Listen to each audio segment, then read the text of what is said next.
Hello guys, क्या आपको पता है कि हमारे ऑर्गन्स भी हमारी मेमोरीज़ और हमारे इमोशंस को स्टोर करते हैं। वो हैप्पी भी हो सकती हैं और सैड भी हो सकती हैं। अब आप कहेंगे कि ऐसा थोड़ी हो सकता है, हमारी मेमोरीज़ तो सिर्फ हमारे माइंड में स्टोर होती हैं।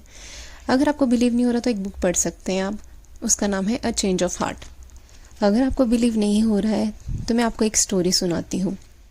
एक ट्रांसप्लांट पेशेंट जिनका नाम था क्लियर सिल्विया का हार्ट एंड लंग ट्रांसप्लांट हुआ था 1988 में। उनका बस इतना पता था कि उनका डोनर एक 18 ईयर ओल्ड मेल था जिनकी बाइक एक्सीडेंट में डेथ हो गई थी।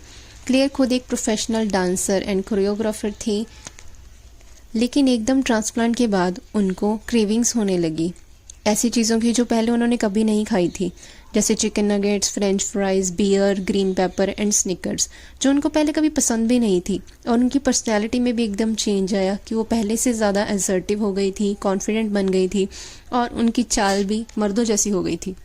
और इसी बात के लिए उनकी अपनी बेटी भी उनको चिढ़ाया करती थी कि मॉम, आप बिल्कुल मर्दों की तरह चलते हैं।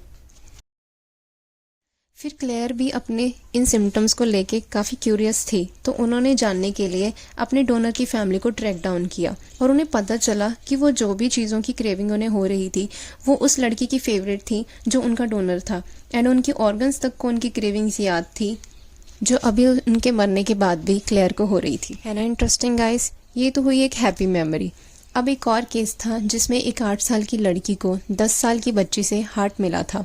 ट्रांसप्लांट के बाद उस बच्ची को सडन नाइटमेयर्स आने लगे मर्डर के रिलेटेड, और जब उनकी फैमिली ने पता किया तो पता चला कि वो डोनर लड़की का मर्डर हुआ था जिससे उस बच्ची को हार्ट मिला था और मर्डरर अभी तक पकड़ा नहीं गया था। लेकिन उस बच्ची की मदर ये मानने को तैयार नहीं थी कि ये उस बच्चे की मेमोरीज हैं जिसकी डेथ हो चुकी है, तो वो उसे एक साइकेट्रिस्ट के पास लेके जाती है ये सोचकर कि शायद बस उसे बुरे सपने आ रहे हैं। लेकिन उस बच्चे के पिता ने पुलिस कांटेक्ट किया और बच्ची की मेमोरीज के सहारे पुलिस इन्वेस्टिगेशन चली, क्योंकि साइकेट्रिस्ट को भी लगता था कि ये रियल लाइफ इवेंट्स हैं, ये सिर्फ नाइटमेयर्स नहीं हो सकते।